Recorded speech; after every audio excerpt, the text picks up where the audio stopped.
আমি তনুশ্রী মিত্রপাল। আজকে আমি আমার চ্যানেলে নতুন একটা ভিডিও নিয়ে এলাম। আজকে আমি আলোচনা করব সহস্রা চক্র। অর্থাৎ আমরা যে চক্রগুলো পরপর আলোচনা করছিলাম, আমরা বুঝছিলাম সেগুলো ডিসব্যালেন্স, ব্যালেন্স এবং তাদের সব কিছু। আজকে আমরা সেম সব কিছু আলোচনা করব সহস্রা চক্র। সহস্রা চক্রের প্রথমে অবস্থান কোথায় সেটা দেখব এবং এর সাথে আমাদের কোন অর্গান জড়িত, এবং এই যে সহস্রা চক্র সেটা যদি অ্যাক্টিভেট থাকে তখন মানে অ্যাক্টিভ বেশি থাকে তখন কি প্রবলেম হবে, যদি ডিসব্যালেন্স থাকে বা ব্লক থাকে তখন আমরা কী কী প্রবলেম ফেস করব, এবং অবশ্য করেই লাস্টে যেমন আমরা রেইকির প্রতিকার জানি, তার সাথে যারা রেইকি জানেন আমার যে বন্ধুরা, তারা কীভাবে নিজেদেরকে ভালো রাখবেন এবং সহস্রা চক্রের প্রবলেমগুলোকে হিল করবেন সেটাও কিন্তু আমি আপনাদেরকে জানিয়ে দেবো। তো সহস্রা মানেই হচ্ছে সহস্র, তো সেই সহস্র পাফড়ির ন্যায় সহস্রা চক্রের আকার, এবং সহস্রা চক্রের কালার হচ্ছে ভায়োলেট। এটার অবস্থান হচ্ছে আমাদের ব্রহ্মারন্ধ্র, অর্থাৎ আমাদের মাথার ঠিক ওপরে। এই যে স্থানটি, এটা হচ্ছে সর্বোচ্চ, অর্থাৎ স্টার্ট হচ্ছে মূলাধার চক্র দিয়ে, তারপর হচ্ছে স্বাধিষ্ঠান চক্র, তারপর মণিপুর চক্র 3 নম্বর, 4 নম্বর হচ্ছে অনাহত চক্র, 5 নম্বর হচ্ছে বিশুদ্ধ চক্র, 6 নম্বর হচ্ছে আজ্ঞা চক্র, এবং 7 এবং সবথেকে শেষ এবং সবথেকে প্রথম এবং গুরুত্বপূর্ণ যে চক্র সেটা হচ্ছে সহস্রা চক্র। এই চক্রের অবস্থান বললাম আমাদের মাথার উপরে ব্রহ্মারন্ধ্রে, এবং এই চক্রের তার মানে যে যে সমস্যাগুলো এই চক্রের ওভার অ্যাক্টিভেট বা ব্লক হলে হবে সেটা হচ্ছে আমাদের মাথা ওরিয়েন্টেড যে কোনো সমস্যা হতে পারে। অর্থাৎ আমাদের মাথা হচ্ছে এমন একটা গুরুত্বপূর্ণ জায়গা যেখানে প্রত্যেকটা শরীরের নার্ভ সব কিছুর সংযোগ কিন্তু আমাদের মাথার সাথে রয়েছে। তাই সেক্ষেত্রে সেই সমস্ত কিছু একটা প্রবলেম হতে পারে, মাথার কাজ করছে না, অনেক রকম মানে বেশি অনেক ব্লক থাকলে দেখা যায় বিকৃত মস্তিষ্কেরও হতে পারে। তাছাড়া মাথা গরম, মাথায় ব্যথা, মাথা ব্যথার সাথে সাথে কি হতে পারে, মাইগ্রেন হতে পারে। মাইগ্রেনের পেন হচ্ছে যেটা, সেটাও কিন্তু এখানে এই সহস্রা চক্রের ব্লক বা ডিসব্যালেন্সের জন্য হতে পারে। অর্থাৎ আমাদের মাথা ওরিয়েন্টেড যা যা প্রবলেম, আমরা মানে ডিপ্রেসড ফিল করছি, আমাদের শান্তি লাগছে না, সব কিছুতেই একটা মন খারাপ লাগছে, ভালো লাগছে না, তো সেটাও কিন্তু আমাদের মাইন্ডকে কিছুতেই যদি না কমফোর্টেবল করা যায়, শান্তিতে রাখা যায়, সেটাও কিন্তু আমাদের সহস্রা চক্রের থেকে আসছে। এই সহস্রা চক্র হচ্ছে আমাদের আধ্যাত্মিক উন্নতির চক্র, এটা হচ্ছে চক্রাতীত, এবং এই চক্রের যদি ঠিকঠাক বিকাশ হয় তাহলে কিন্তু আমাদের আধ্যাত্মিক চেতনা বা আধ্যাত্মিক যে চিন্তা ভাবনা সেটা কিন্তু একটা অবশ্য করেই একটা ভালো জায়গা বা একটা স্টেবল জায়গা নিতে পারে। অর্থাৎ অযৌক্তিকভাবে বা অকারণে কোনো কিছু নয়, একটা কারণ হিসেবে কিন্তু তখন আমরা নিজেদেরকে স্টাবলিশ করতে পারবো, বা আমাদের আধ্যাত্মিক যে চিন্তা সেটার প্রকাশটা কিন্তু খুব সুন্দর হতে পারে, খুব গুরুত্বপূর্ণ হতে পারে। তো সেই জন্য এই সহস্রা চক্র কিন্তু সব থেকে গুরুত্বপূর্ণ, এবং সব থেকে প্রত্যেকটা চক্রই গুরুত্বপূর্ণ, কিন্তু হচ্ছে সবার রাজা, সবার মানে সব কিছু যে চক্রগুলো সব কিছুকে কন্ট্রোল করছে কিন্তু এই চক্র, অর্থাৎ সর্বপ্রধান এবং প্রথম চক্র।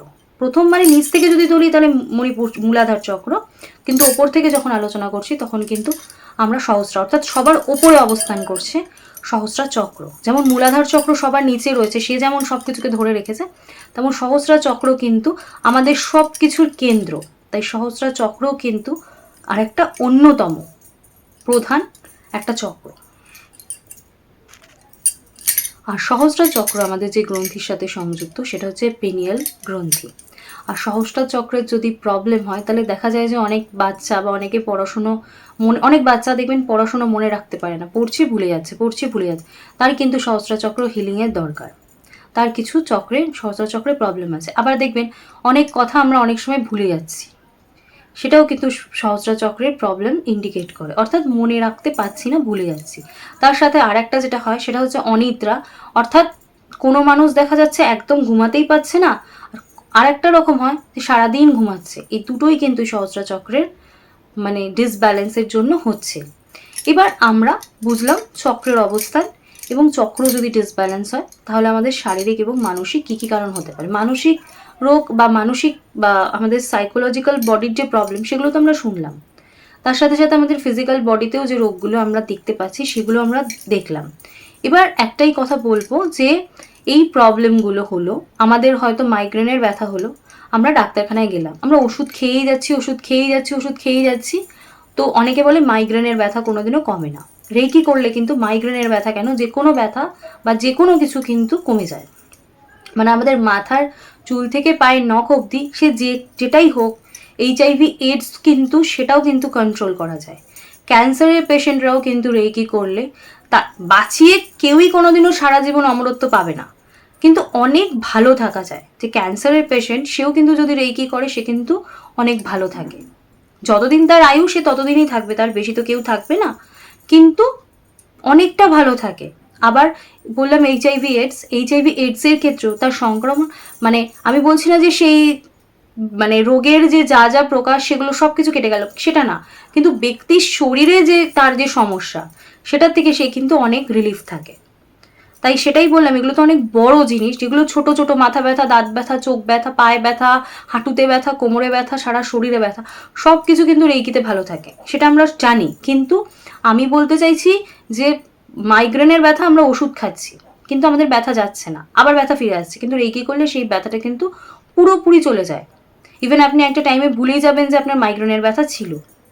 এটা হচ্ছে রেইকি বেনিফিট। এবার আমরা যারা রেইকি যদি করি, অর্থাৎ সহস্র চক্রের প্রবলেম হচ্ছে, ঘুমের প্রবলেম হচ্ছে, সব কিছু লাইফে ডিসব্যালেন্স হচ্ছে, ভালোবাসা পাচ্ছি না, ভীষণ নিজেকে খুব একা লাগছে, আর শুধু নিজেকে নিয়েই ভাবতে ইচ্ছা করে, যাদের সহস্র চক্রের প্রবলেম তারা অন্য কারোর কথা বেশি ম্যাটার করে না, মানে কেউ কিছু বললো সেটাকে পাত্তাও দেয় না, সেই কথাকে তোয়াক্কাও করে না, নিজের যেটা ভালো লাগে সে সেটাই করে, মানে একটু ডিসব্যালেন্সই তার সব কিছু অ্যাটিটিউড থাকে।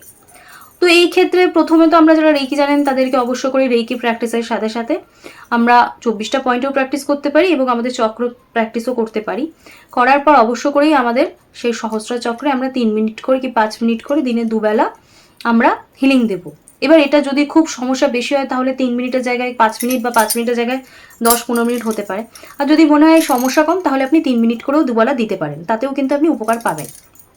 এবার যারা রেইকি জানেন না তারা কি করবেন, এখানে সহস্রা চক্রের যে রং সেটা হচ্ছে বেগুনি কালার।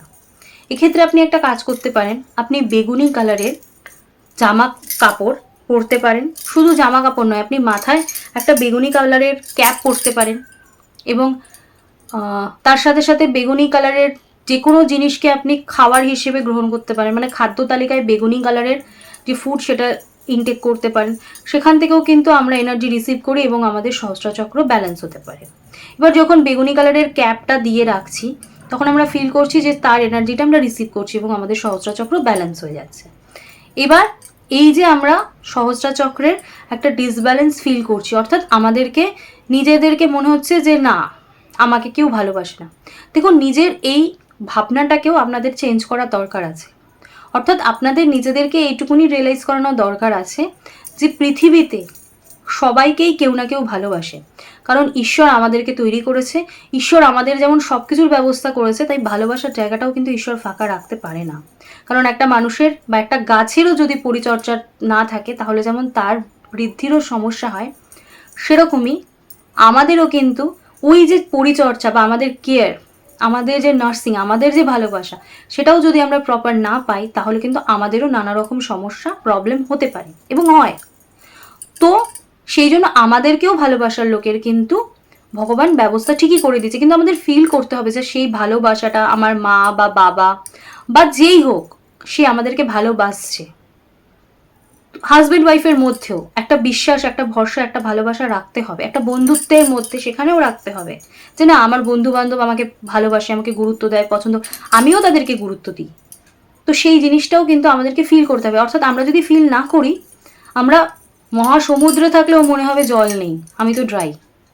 তো সেই মন থেকেও কিন্তু জিনিসটাকে আনতে হবে, আপনাকে নিজেকেও এই জিনিসগুলো অ্যাফার্মেশন করতে হবে যে না আমাকে সবাই ভালোবাসে, আমিও সবাইকে ভালোবাসি, আমি একা নই, আমার দুঃখ কষ্টই সব নয়, আমার জীবনের সব প্রবলেমই সব নয়, আমি খুব সুস্থ আছি, ভালো আছি, সব দিক থেকে কনফিডেন্ট রয়েছি।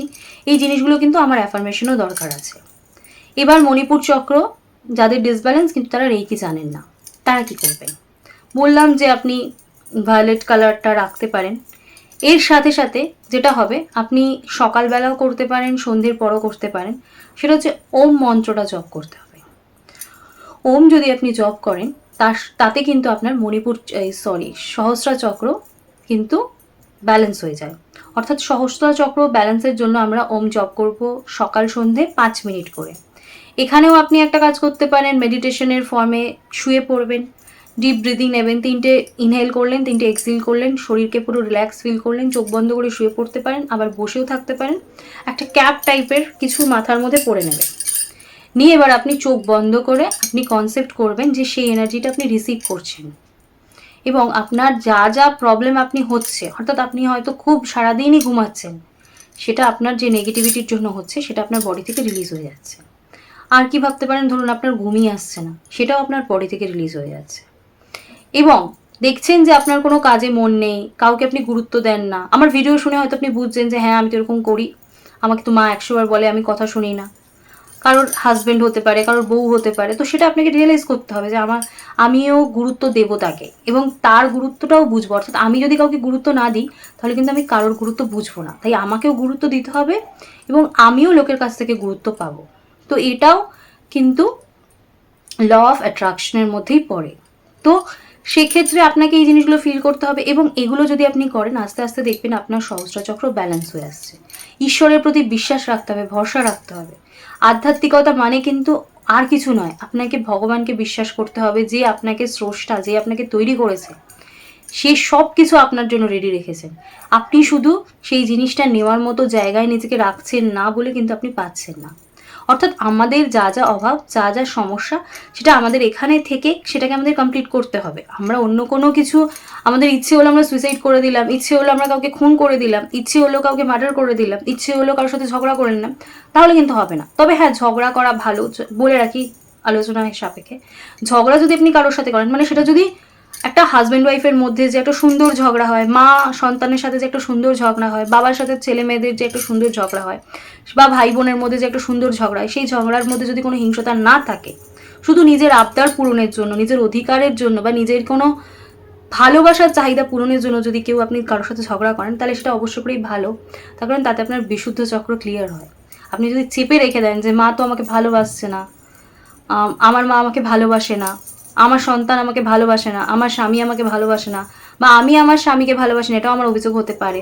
তো এই যে যা যা প্রবলেম, এই প্রবলেমগুলো যদি আমি মনে রেখে না দিই, একদিন হয়তো আমি আমার বললাম যে তুমি আমাকে ভালোবাসো না কেন, তাতে এই যে কেন, এটাতে সম্পর্কর ক্লিয়ারেন্সটাও তৈরি হয়, তার সাথে সাথে কিন্তু আমাদের বিশুদ্ধ চক্রের যে নেগেটিভিটি সেটাও কিন্তু বেরিয়ে যায়। এটাও কিন্তু একটা টিপস, যে ঝগড়া যদি হেলদি ওয়েতে হয়, হ্যাঁ পাশের বাড়ির লোক শুনুক, কিন্তু আপনি তো তার সাথে থাকছেন, আপনি তো তার সাথে সংসার করছেন, সংসার করতে গেলে তো খুঁটিনাটি লাগতেই পারে। তো সেই ঝগড়াটা কিন্তু হেলদি ওয়েতে যদি হয়, তাহলে কিন্তু সেটা যে সম্পর্কেই ঝগড়া হোক, সেই ঝগড়া কিন্তু ভালো, দুজনের জন্যই কিন্তু ভালো।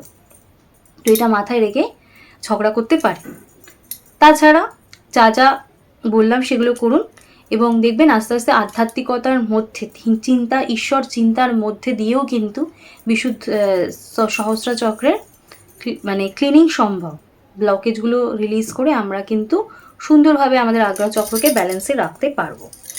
এবার আমাদের আধ্যাত্মিকতার সাথে সাথে আমরা যেই সব ঠাকুরের মধ্যে প্রত্যেকেরই থাকে যে একজন ঠাকুরকে আমার সব, এই ঈশ্বর আমার সব, একে আমি ভীষণ ভালোবাসি, এটাও করতে পারেন। চোখ বন্ধ করে সেই ঈশ্বরের কথা ভাবতে পারেন, বা ঈশ্বরের একটা ছবি নিয়ে সামনে বসতে পারেন ধ্যান মুদ্রায় বসে, এক দৃষ্টি আপনি ঈশ্বরের দিকে তাকিয়ে রইলেন, এবং তারপর চোখটা বন্ধ করে দিলেন, এবং আপনি ভাবছেন সেই ঈশ্বরের থেকে আপনার মধ্যে এনার্জি আসছে, এসে আপনার সারা মাথায়, সারা শরীরে ফ্লো করছে, এবং আপনি দেখছেন আপনার মাথার যা যা প্রবলেম, সেটা ঘুমের প্রবলেম হতে পারে, মাইগ্রেনের প্রবলেম, যারা রেকি জানেন না তারা কিন্তু এটা অবশ্য করেই করতে পারে। এটাতেও কিন্তু আমাদের আধ্যাত্মিক চেতনার উন্নতির সাথে সাথে সহস্রাচক্রের যা যা সমস্যা আছে সেই সমস্যাগুলো কিন্তু রিলিজ হয়ে যায়। আশা করব আমার এই সহজ সরল টিপসগুলো আপনাদের ভালো লাগছে। তো অবশ্য করে আমার পাশে থাকার রিকোয়েস্ট জানাবো আপনাদেরকে, আমার চ্যানেলটা সাবস্ক্রাইব করে নেবেন, আর যদি আমার ভিডিওটা ভালো লাগে তাহলে অবশ্য করে একটা লাইক প্রেস করে দেবেন, এবং অবশ্য করে আমার পাশে থাকার রিকোয়েস্ট রইল, এবং প্রচুর প্রচুর শেয়ার করবেন। আজকে এই আলোচনা বা চক্র সিস্টেমের আলোচনা আমি এখানেই শেষ করলাম। নতুন আবার কোনো টপিক বা বিষয় নিয়ে আপনাদের সামনে অবশ্য করি আবার আমার চ্যানেলে আমি আসবো নতুন ভিডিও নিয়ে। আজকের মতো এখানেই, নমস্কার, টাটা।